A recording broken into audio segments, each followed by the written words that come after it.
स्थापित भारत के संविधान के प्रति सच्ची श्रद्धा और निष्ठा रखूंगा। मैं भारत की प्रभुता और अखंडता अक्षुण्ण रखूंगा।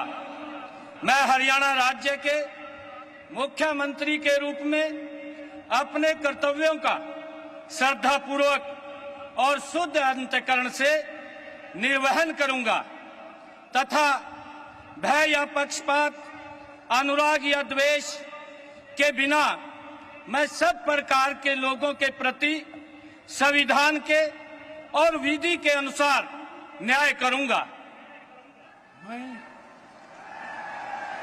नायब सिंह सैनी ईश्वर की शपथ लेता हूं कि जो विषय हरियाणा राज्य के मुख्यमंत्री के रूप में मेरे विचार के लिए लाया जाएगा अथवा मुझे ज्ञात होगा, उसे किसी व्यक्ति या व्यक्तियों को उस अवस्था को छोड़कर, जबकि ऐसे मुख्यमंत्री के रूप में अपने कर्तव्यों के उचित निर्वहन के लिए ऐसा करना अपेक्षित हो, अन्य अवस्था में मैं प्रत्यक्ष या परोक्ष रूप में संसूचित या प्रकट नहीं करूंगा।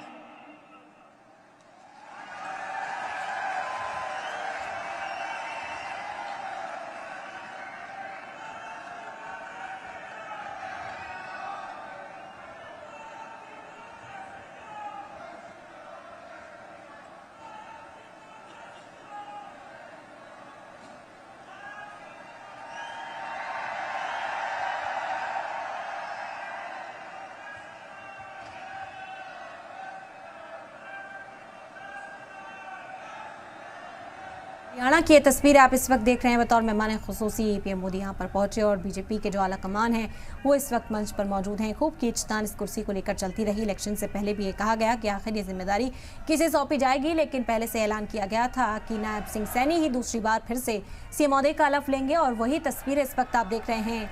सीएम महोदय का हलफ नायब सिंह सैनी ने ले लिया है।